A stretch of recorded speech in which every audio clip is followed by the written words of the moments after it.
नमस्कार। हमारे चैनल पे आपका बहुत बहुत स्वागत एवं अभिनंदन है। आज हम बात करने वाले हैं भाग्य कैसे बनता है, हाउ टू मेक भाग्य। राजा दशरथ की कथा, लव कथा के बारे में हम बात करेंगे। तो उसकी कथा के रूप में हम आपको बताएंगे कि हमारा भाग्य कैसे बनता है।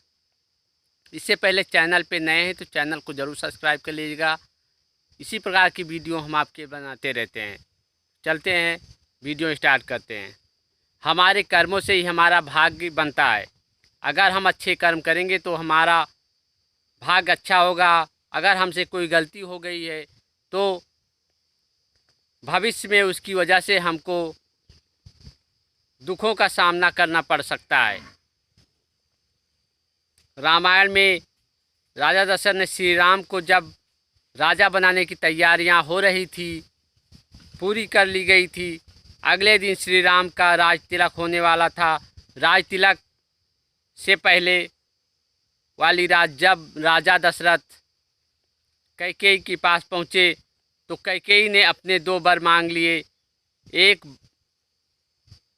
भरत को राज और राम को 14 वर्ष का वनवास। दशरथ ने कैकेयी को बहुत समझाया कि लेकिन कैकेयी नहीं मानी। इसके बाद जिस दिन श्री राम का राज तिलक होना था उसी दिन राम, लक्ष्मण और सीता को वनवास जाना पड़ा। श्री राम के वनवास जाने के बाद राजा दशरथ को इस बात का एहसास ना हुआ कि हमारे कर्मों से भाग्य बनता है।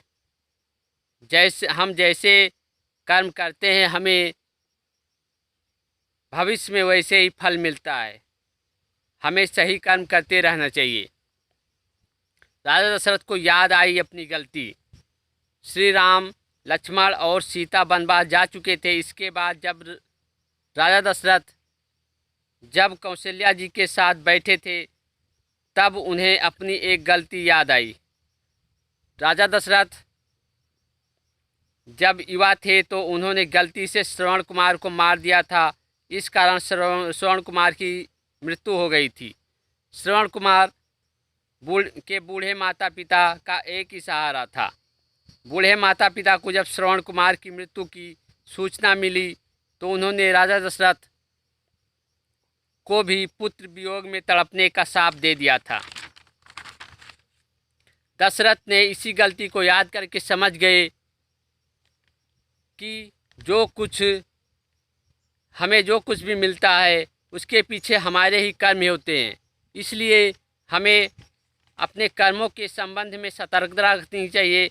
कभी ऐसा कोई काम ना करें जो गलत है और उनकी वजह से हमें परेशानियों का सामना करना पड़ सकता है। तो इसलिए हम अपने जीवन में जो भी कर्म करते हैं उसी का भोग भोगते हैं। इसलिए इसी प्रकार हमारा भाग्य बनता है। जैसा कर्म करेंगे वैसा ही भाग्य बनेगा। तो ये थी कुछ जानकारियाँ भाग्य के बारे में। मिलते हैं फिर नेक्स्ट वीडियो में। वीडियो कैसी लगी कमेंट बॉक्स में जय श्री राम ज़रूर लिखिएगा। मिलते हैं फिर नेक्स्ट वीडियो में। तब तक के लिए जय श्री राम, जय श्री राम।